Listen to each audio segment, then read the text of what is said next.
আমরা লজিক্যালি চিন্তা করে দেখি না যে আসলে কি তার সাথে আমি 24/7 ভালো থাকতে পারছি কিনা। তো যখন তারা ফিল করে যে আমি একটা বিল্ডিং বানিয়ে ফেলেছি, এখন আমি এখানে থাকবো, খাবো দাবো, ঘুমাবো, সার্ভিসিংটা কে করবে? সার্ভিসিংটা কে করবে? তার মানে সম্পর্কটা তৈরি করে ফেলেছি, সম্পর্কটা এস্টাবলিশ হয়ে গেছে, বাড়ির মেইনটেন্সটা কে করবে? কেন আমাকেই রান্না করতে হবে? তুমি কেন রান্না করবে না? কেন আমাকেই সবকিছু গোছাতে হবে? তুমি কেন গোছাবে না? আগে আমাকে খুব কেয়ার করতো, আমার কেয়ার করে না, এখন কিছু কেয়ার করে না। ওই 2 ঘন্টা যে আমাকে অনেক কেয়ারিং দেখিয়েছে, এখন তো আমি 22 ঘন্টা সে কেয়ারিং পাচ্ছি না।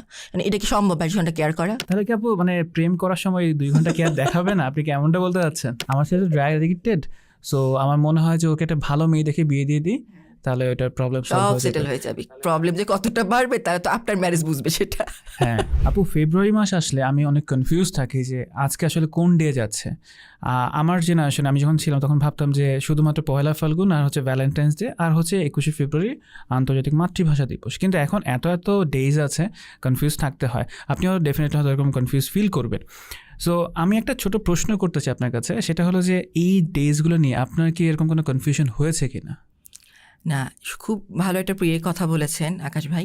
সেটা হচ্ছে হ্যাঁ, অনেকগুলো ডে আমাদের যখন ছোটোবেলা থেকে আমরা কি দেখতাম, পয়লা বৈশাখ মেলায় যাই রে, তাই না? তারপরে হচ্ছে পয়লা ফাল্গুন, তারপরে আমাদের কাছে ছিল হচ্ছে কিছু ধর্মীয় ডেও ছিল, পুজো পার্বণ, তারপর ঈদ। এখন দেখা যাচ্ছে অনেকগুলো, প্রায় 2000 সাল থেকে যদি আমরা ধরি 2000, তারপর 2010, এখন 2024 সাল, এর মধ্যে নানান টাইপের ডে চলে এসে যেটা কিনা আমাদের কালচারের সাথে যায় না, কিন্তু ফরেন কালচারের সাথে যায়, যেটা কিনা আমাদের পপুলেশনরা আমরা সেটার সাথে অ্যাডাপ্ট করার চেষ্টা করছি। তো এটা ইন আ সেন্স ভালো, কারণ আমাদের যদি আগে ডে থাকতো 10টা, সেখানে আমাদের আরও অনেক একটা ডে অ্যাড হলো। কিন্তু এটা ঠিক, যেটা কনফিউজিং, কারণ এটা তো আসলে আমাদের অস্থিমজ্জায় নাই।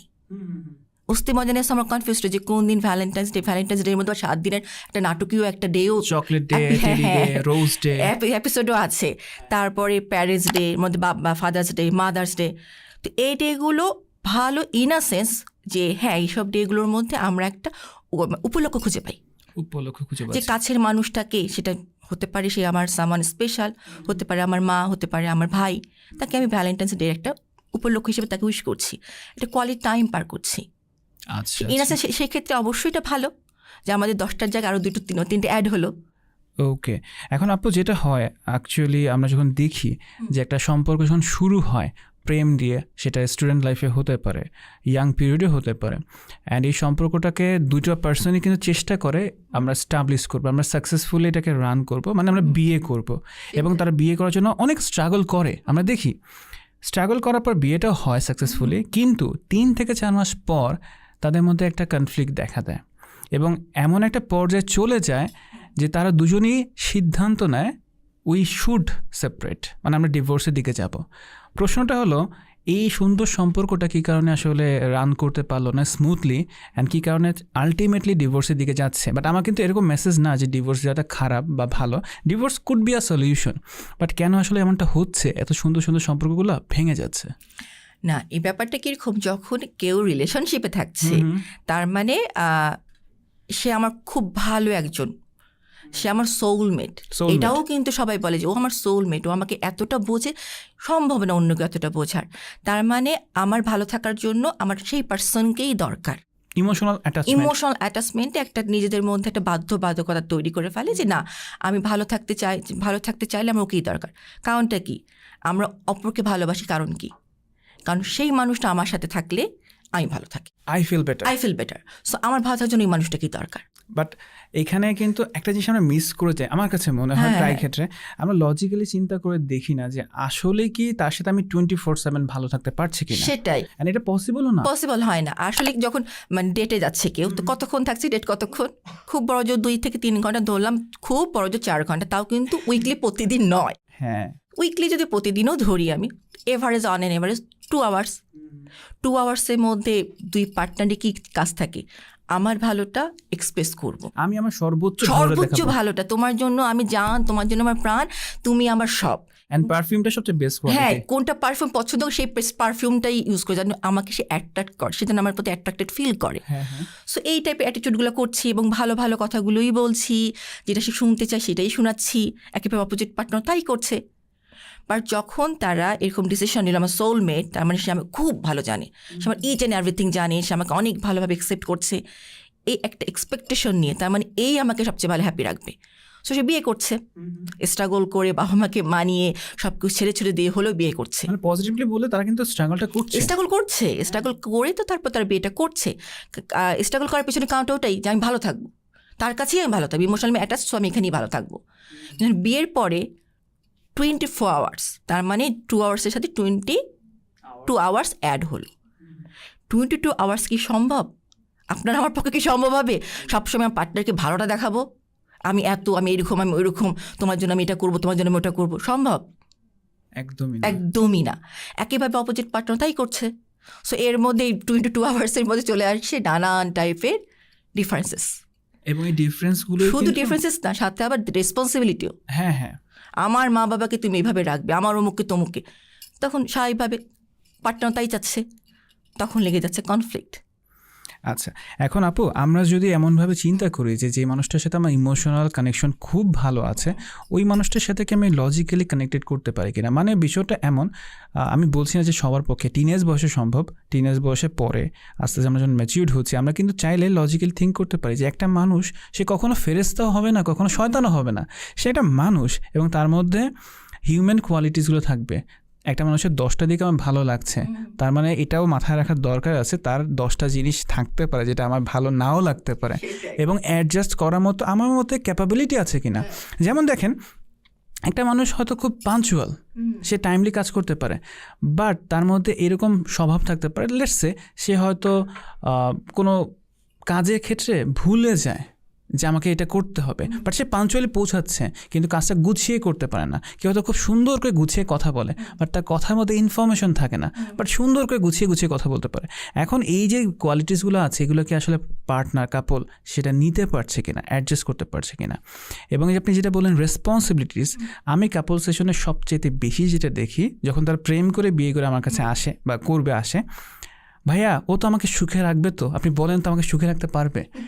আমি তাকে প্রশ্ন করি, আপনি কি তাকে সুখে রাখতে পারবেন কিনা? আপনার কি ওই রেসপন্সিবিলিটি আছে? আপনি দেখতে পাচ্ছেন কিনা যে আপনি তাকে সুখে রাখতে পারবেন কিনা? সো আপনি যদি তার ফিউচারটা দেখতে, আপনি আপনার ফিউচারটা দেখতে পারলে সে হয়তো আপনার ফিউচারটা দেখতে পাচ্ছে, কিন্তু ফিউচার তো আসলেই দেখা সম্ভব নয়।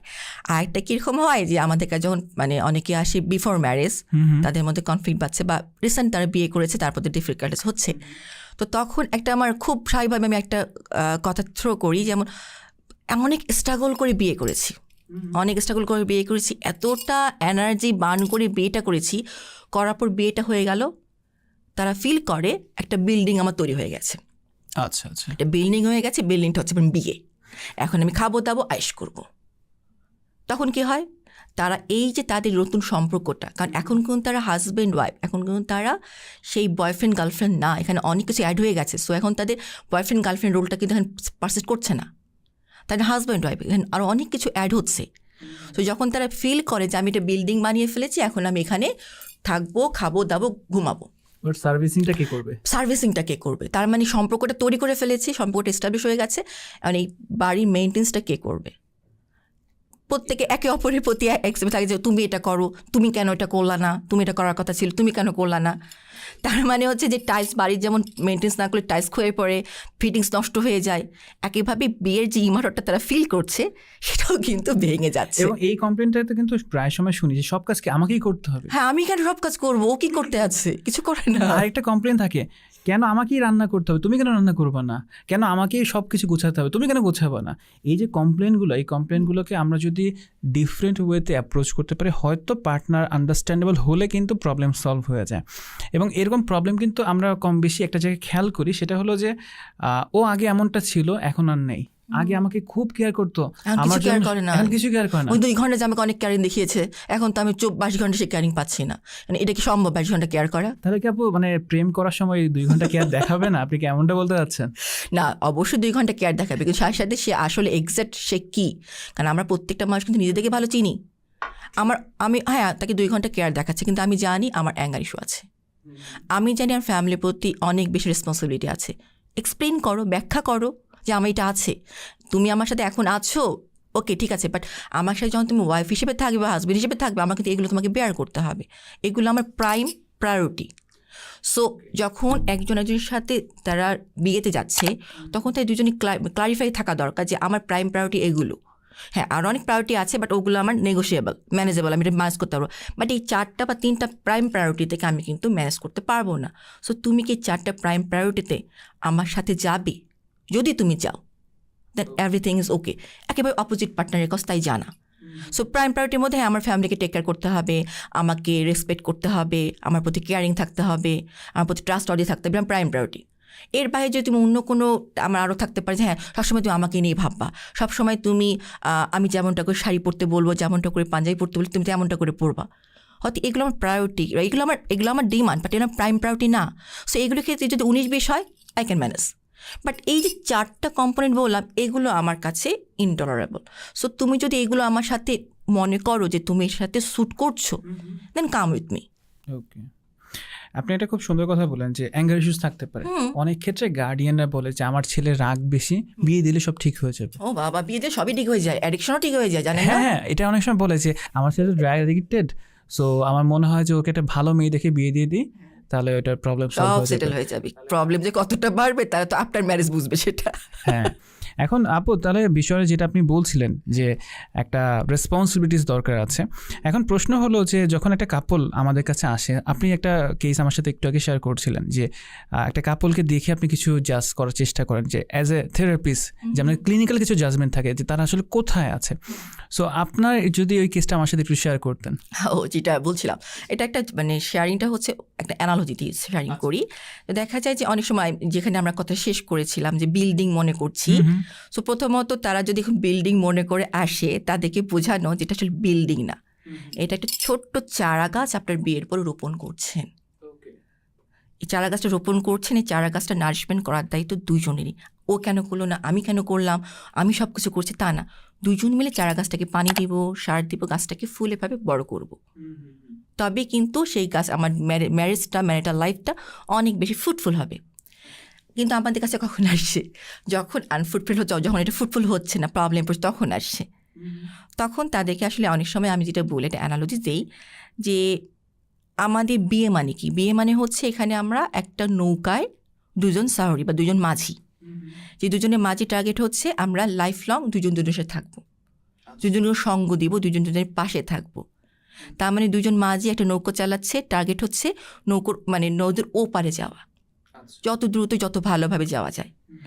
এখন ক্লায়েন্টদেরকে আমি এভাবে বলি, এরকম যদি হয় ব্যাপারটা যে একটা নৌকোর মধ্যে দুজন মাঝি, হাজব্যান্ড ওয়াইফ, দুজনই বুঝতে পারছে যে অপোজিট পার্টনার কোন দিকে যাচ্ছে, সে যেন কমপ্লাই করছে।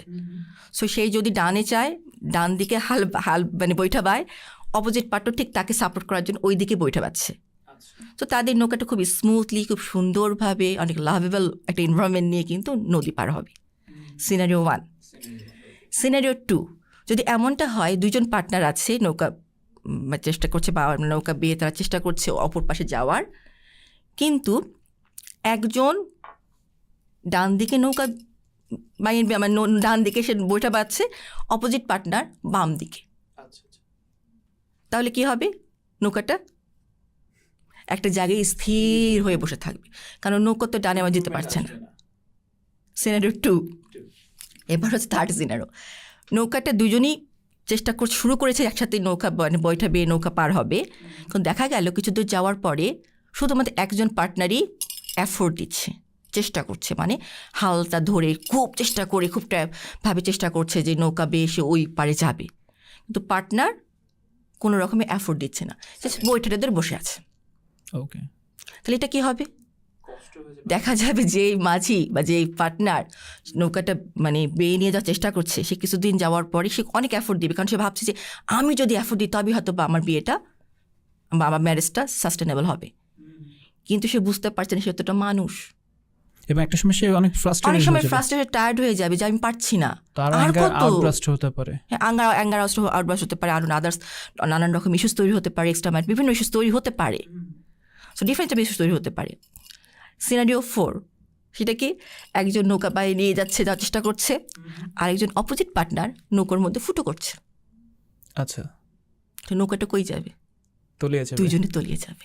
আচ্ছা আচ্ছা, ক্লায়েন্টকে জিজ্ঞাসা করা হয় দুজনকে যে আপনার কোন নৌকা সারি, এখন কোন নৌকায় আপনার দুজন মাঝি, তখন তারা নিজে কিছু চিন্তা করে আসলে তো কোন নৌকায়, হয়তো বা কেউ বলে 2 নম্বরে, কেউ বলে না আমি হয়তো 3 নাম্বারে, বেশিরভাগ ক্ষেত্রে 2 এবং 3ই থাকে।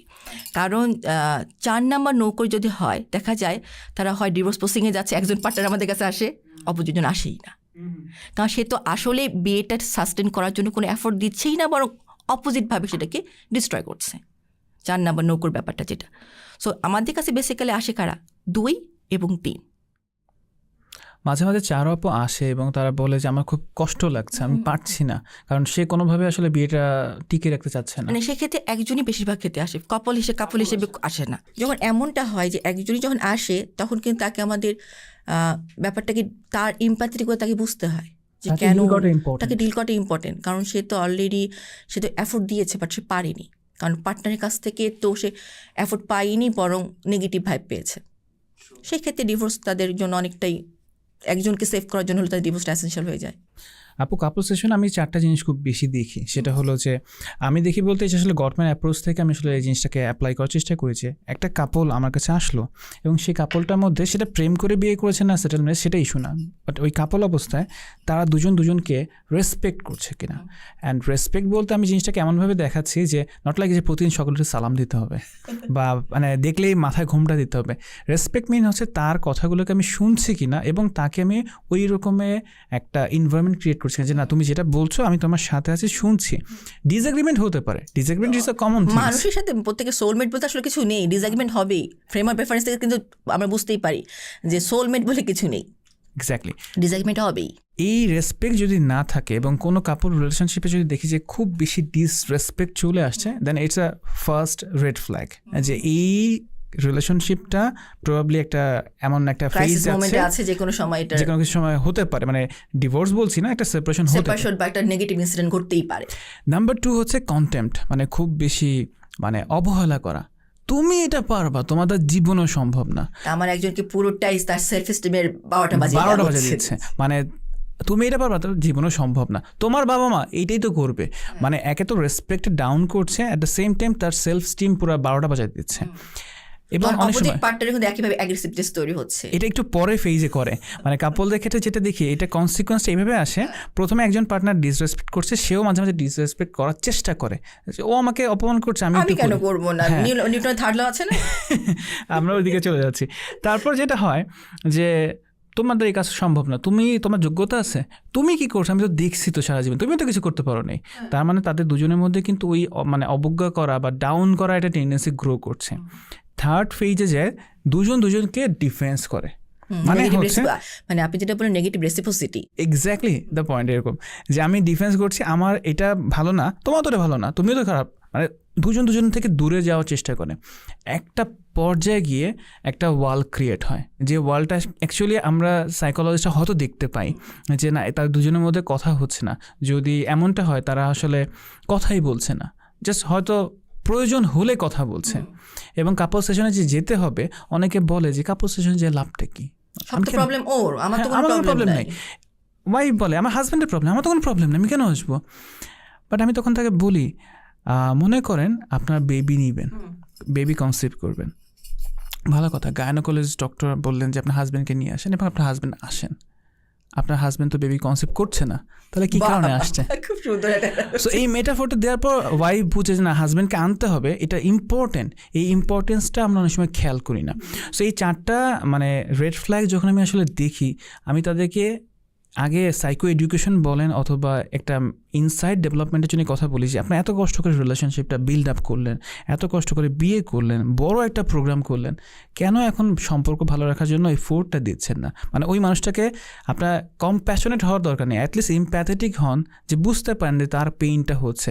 একটা মানুষ হয়তো লেটসে রান্না করতে পারে না, তাকে জোর করে রান্না করতে কী কারণে হবে? কেউ হয়তো একটা কাজ করতে পারছে না, আপনি তাকে বুঝেন যে সে কী কারণে পারছে না। সবাইকে যে মানে ক্লাসে ফার্স্ট হতে হবে এমনটা যেমন না, তেমনি সবাইকে রান্না করতে হবে এমনটা কিন্তু না। এই আন্ডারস্ট্যান্ডিংয়ে আসাটা খুবই ইম্পর্ট্যান্ট।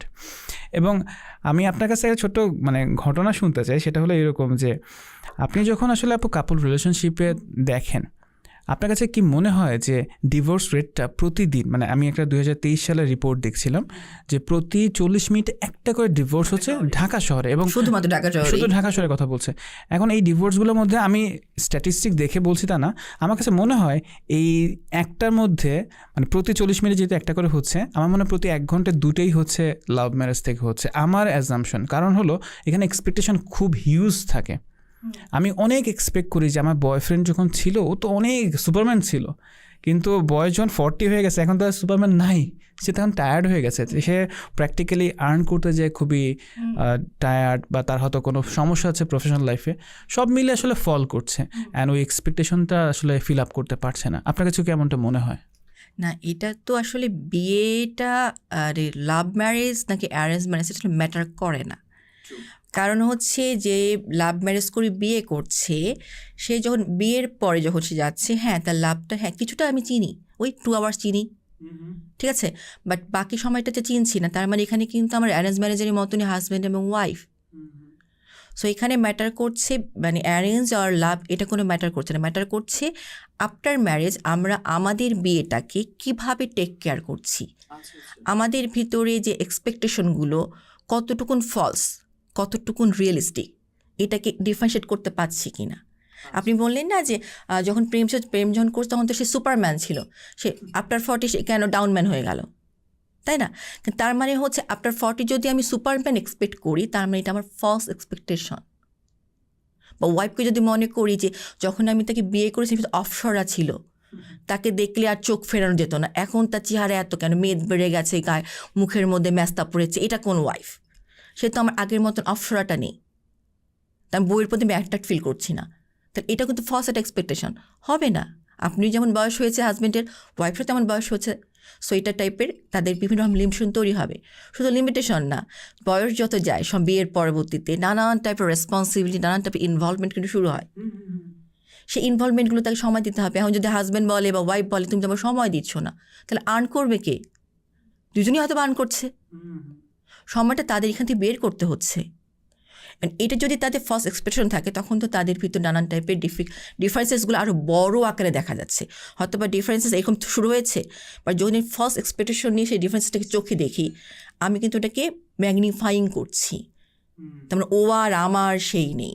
আচ্ছা আপু, একটা জিনিস কি খেয়াল করে দেখেছেন, এই সোশ্যাল মিডিয়াতে যখন শো অফগুলো বেশি বাবা, তখন কিন্তু আরো ভয়ঙ্কর ব্যাপার, আবার কম্পারিজন ক্রিয়েট করে যে অমুকের হাজবেন্ড তো এটা করছে, তুমি তো করছো না, বা অমুকের ওয়াইফ তো এটা করছে। বাইরে যায় সেলফি, সারাদিন ভাবে এখানে যাচ্ছে ওখানে যাচ্ছে, এই করছে ওই করছে, বাচ্চা কিনে তারা বিদেশ যাচ্ছে, তারা আমরা এখানে কক্সবাজার গেলাম না, ঈদ করতে তারা নেপাল যাচ্ছে, তারা মালদ্বীপ যাচ্ছে, আর আমরা কিনা এই পাশে বাসায় যেতে পারি না বেড়াতে, আমি রিক্সাও নিতে পারছি না, আমার সারাদিন বসে শ্বশুর বাড়ির ঠেলতে হচ্ছে, ঘাই ঠেলতে হচ্ছে, রেসপন্সিবল করতে হচ্ছে। তো এটা তো আমরা আসলে সবসময় দেখছি সোশ্যাল মিডিয়া মানে হচ্ছে আমরা একটা ফেক একটা ভাইব দিচ্ছে। কারণটা কেন বললাম ফেক, যদিও জানি না, অনেকে হয়তো অ্যাপ্রুপি আসলেই সত্যি, কারণ ফেক না। এটা হচ্ছে ইনা জেনারেল অনেক সময় যেটা হয়, বেশিরভাগ চর্চা যেটা হয় যে আমরা আমাদের হয়তো একটু আগে ঝগড়া হয়েছে হাজব্যান্ড ওয়াইফের মধ্যে, বাচ্চার সাথে ঝগড়া হয়েছে, আসলে সেলফি তুলি, এটা খুব একটা হাসি দিল না যে তাদের মধ্যে কতটা ভালো দহরম মহরম। সো তার ফ্রেন্ডরা কি দেখছে, ওয়া আমার ওই ফ্রেন্ড কত হ্যাপি, কিন্তু একটু আগে ঝগড়াটা। আপু আমার কাছে মনে হয় সোশ্যাল মিডিয়া হচ্ছে আমাদের ড্রয়িং রুম, মানে ড্রয়িং রুমটা আমরা সবসময় ফিট করে রাখতে হয়, বাট অ্যাকচুয়ালি বেডরুমটা কিন্তু আমরা সবাই দেখতে পাই না, দেখতে পারি না। আর এমনও হতে পারে অনেকের ক্ষেত্রে, অনেক বলতে পারে আমাদের ড্রয়িং রুম বেডরুম সব একই রকম, হ্যাঁ হতে পারে, বাট ওভারঅল মানে বেশিরভাগ ক্ষেত্রে আমার ড্রয়িং রুম বেডরুম কিন্তু এক হয় না। অনেকে হতে পারে, অনেকে বলতে পারে আসলে আমরা তো আসলে হ্যাপি, আমরা কোনো ফেক্স দেখাচ্ছি না ফেসবুকে। হ্যাঁ, তারা অবশ্যই তারা অনেক বেশি লাকিয়েস্ট, তারা প্রত্যেক মানুষই তো আলাদা, প্রত্যেকটা মানুষের টাইম লাইনও আলাদা, মানে কে কোথায় কীভাবে হ্যাপি হচ্ছে এটা তার লাইফের উপর ডিপেন্ড করে, তার লাইফে ডিপেন্ড করছে সে কী চাচ্ছে, কীভাবে লাইফটাকে সে এনজয় করতে আছে সেটা করছে ওভাবে। কেউ হয়তো বা মানে বিভিন্ন জায়গায় কীর্জনে যাচ্ছে বা বিভিন্ন জায়গায় বেশি ঘুরতে যাচ্ছে, কেউ হয়তো বা বাচ্চাকে নিয়ে একটু কোয়ালিটি টাইম ঘরের ভিতর পার করছে, বাট তারা হ্যাপি আছে। এটা ডিপেন্ড আসলে এটা কি আমি হ্যাপি আছি কি না, আমার হ্যাপিনেস, আমার একটু ঝগড়া হলো কি না, আমি ফেসবুক না দেখে আমি আমার লাইফটাকে দেখি না কেন, আমার লাইফে কোথায় কোথায় ড্রব্যাক সেগুলোকে আমি ওভারকাম করার চেষ্টা করি। আচ্ছা আপু, তাহলে একটা বিষয় আসে যে যারা কিনা বিয়ে করে ফেলেছে এবং তাদের মধ্যে বিভিন্ন প্রবলেম হচ্ছে, আন্ডারস্ট্যান্ডিং প্রবলেম বা ড্রিমিংয়ের প্রবলেম, যে আমি চাচ্ছি এটা করবো, তুমি চাচ্ছ এটা করবা না, এই যে প্রবলেমগুলো হচ্ছে, এখন হচ্ছে সলিউশনটা কী হতে পারে? মানে আমরা তো সবাই কিন্তু বলবে না যে আমি আসলে আকাশ ভাইয়ের কাছে যাবো বা আপুর কাছে যাবো থেরাপি নিতে, কাপল সেশনে, অনেকেই আসবে না। বাট যারা আসবে তারা তো অন্য কেস, যারা আসবে তারা আসলে কীভাবে এটা সলভ করতে পারে? প্রবলেমটা তো আমরা বলছি, অনেক সময় বলে যে ভাই আপনি আসলে প্রবলেম বলেন, সলিউশন তো দেন না, সলিউশন কোথায়? সো আপু বলেন তো সলিউশনটা কী হতে পারে? সলিউশনটা হচ্ছে যে ডিফারেন্সেস যদি দেখে তারা একে অপরের, তাহলে প্রথমত আইডেন্টিফাই করা যে কোনখানে আমাদের প্রবলেম, তোমার সাথে আমার পার্থক্য কোন জায়গায়। ন্যারেটিভ ফর্মে কথা বলা যে হ্যাঁ তোমার এই জায়গাটা আমার আসলে ম্যাচ করছে না, মানে মনের ভিতরে না রেখে সাপ্রেস না করে এক্সপ্লেইন করা পার্টনারকে, তো এই জায়গাটা আসলে আমার ভালো লাগছে না, তুমি কি এই জায়গাটা একটু কাজ করতে পারো, বা তুমি বলো আমাকে। কারণ আমরা যখন কাউকে ফিডব্যাক দিই, আপনি যে বলছেন যে হ্যাঁ তোমার এটা খারাপ, তার মানে একটু পরে কিন্তু নেগেটিভ রেসিপ্রোসিটির মাধ্যমে আরেকজনও বলছেন তুমি তো এমনটা নাও, তুমি তো খারাপ, তুমি তো তুলসী পাতা নাও, আমি জানি না তুমি কি করো, ব্যাপারটা এরকম চলে আসে। তো এরকম যখন ইস্যুগুলো তৈরি হয় তখন দেখা যায় যে তারা ভিতরে সাপ্রেস করে রাখছে, যখনই একজন নেগেটিভ ভাইব দিচ্ছে ছাপায় পড়ছে, নেগেটিভ ভাইব দিচ্ছে সেও, তা না করে তারা জিনিসটাকে ক্লিয়ারলি শেয়ার করা।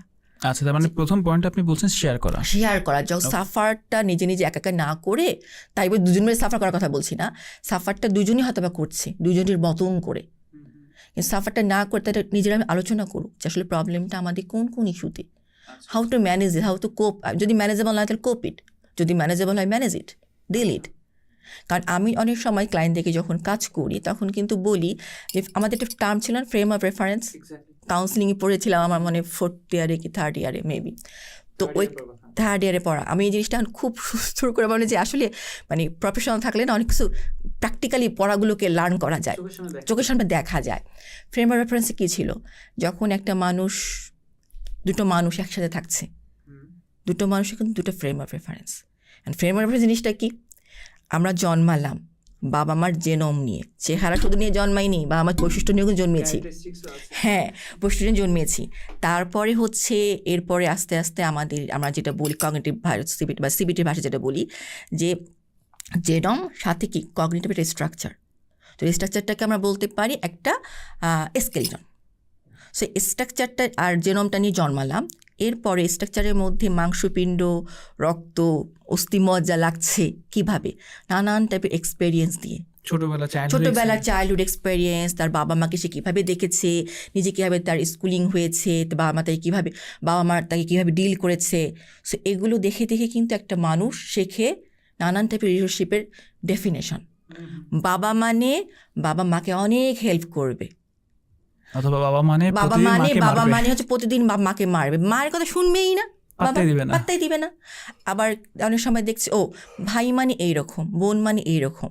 সো ডেফিনেশনগুলো কিন্তু আমাদের নানান এক্সপিরিয়েন্সের আলোকে আমরা শিখছি, তার মানে আমাদের একটা কগনিটিভ আমরা স্কিমা তৈরি হচ্ছে।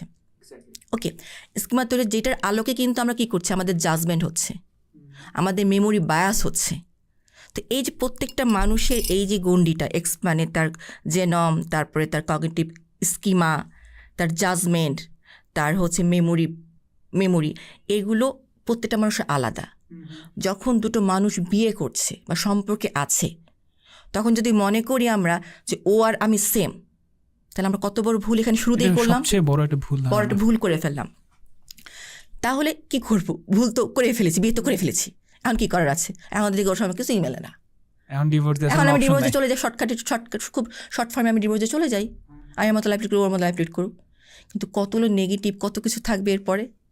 তো সেটা না, আপনি যে বলছিলেন যে আমাদের কাছে তো অনেকে আসে না, তারা কি করবে, বা তারা হয়তো ভাবছে যে এটা গেলে আমার কাছে আমি উইক হয়ে যাচ্ছি, আমি কি করব বুঝতে পারছি না।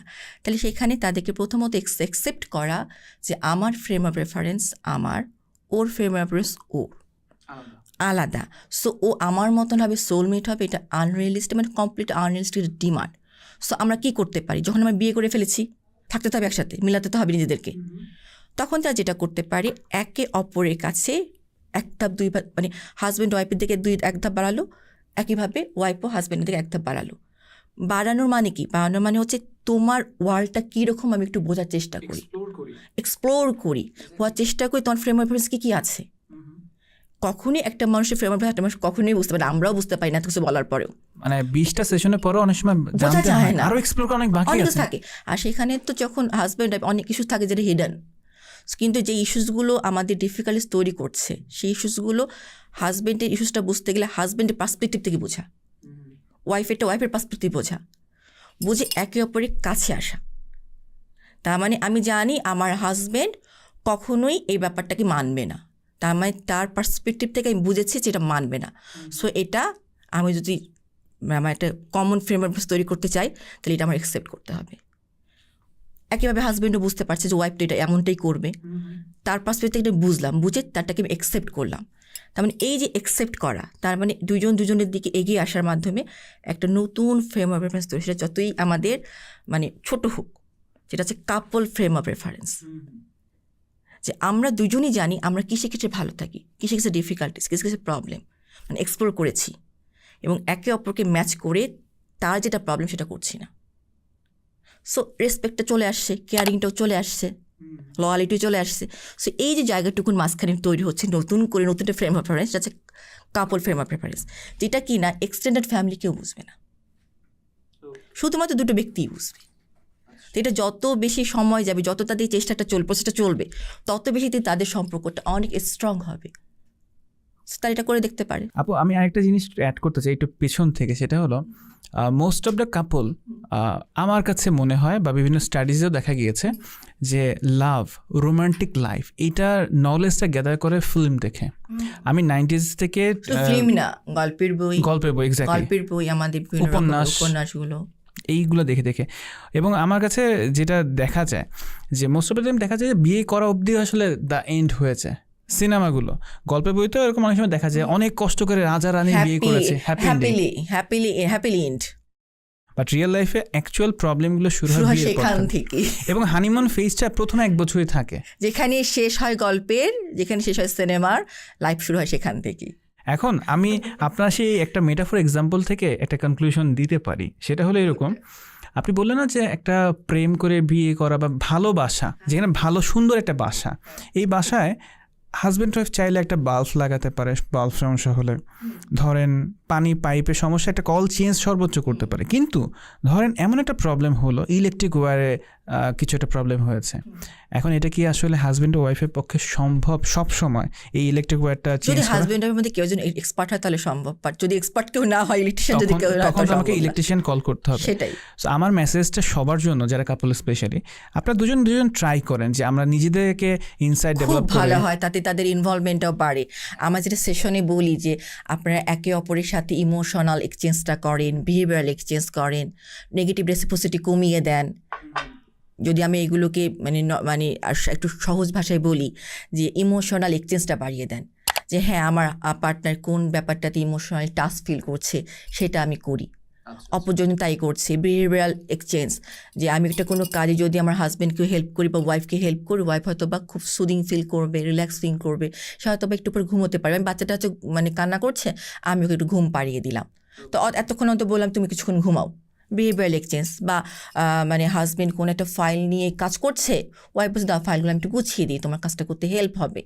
বিহেভিয়ারাল এক্সচেঞ্জ করি, জিজ্ঞাসা করতে পারি আমার কোনো কিছু করার আছে কিনা। এতে কিন্তু পার্টনার অনেক হেল্প ফিল করবে, অনেক বেশি কমফোর্ট ফিল করবে। সো এগুলো করার পরও যখন দেখবেন যে আসলে প্রবলেম হচ্ছে, তখন অ্যাকচুয়ালি আপনার ইলেকট্রিশিয়ান কল করতে হবে। মানেটা হলো আপনাকে তখন প্রফেশনাল হেল্পে যেতে হবে যদি আপনি এই সম্পর্কটাকে কন্টিনিউ করতে চান হ্যাপিলি। এবং বিয়ে করা আমি একটু আগে শুনতাম যে বিয়ে করেছি মানে প্রথমে বিয়ে করেছি খুব ভালো থেকেছি, চুইংগাম চিবালাম, যখন পরে অনেক মজা পেলাম, পরের দিকে স্বভাববশত চিবাচ্ছি, তার মানে পরের দিকে আমি এটা নিয়ে কাজ করছি না, মানে এটা তখন কী হয়ে যাবে, একঘেয়ে হয়ে যাবে। যদি আমরা আমাদের আগের কথাটা আনি, ছোট চারা গাছটার মতন, বড় হয়ে গেল, গাছের আমি যত্ন নিলাম না, গাছকে ফুল দেবে? ফলো দিবে না। সো বিয়েটাকে কখনো এমন ভাবা না যে বিয়ে করেছি এটা নর্মালি এখন চলবে, অটোমেটিক্যালি চলবে, ফুয়েল দিব না তারপর এটা মানে লাইফের লাস্ট ডে পর্যন্ত এটাতে আমরা ওয়ার্ক করতে হবে, এতে নতুনত্ব আনতে হবে, ভালো লাগা ভালোবাসা সৃষ্টি করতে হবে, তবে কিন্তু বিয়েটা অনেক বেশি ফ্রুটফুল হচ্ছে। একটা স্টাডিজে যেটা দেখা গেছে আপু, আমরা লাইফে যদি সর্বোচ্চ হ্যাপি হতে চাই আমাদের জেনুইন রিলেশনশিপ দরকার, এবং একটা লংজিটিউডাল রিসার্চে কিন্তু এটা প্রুভ হয়েছে।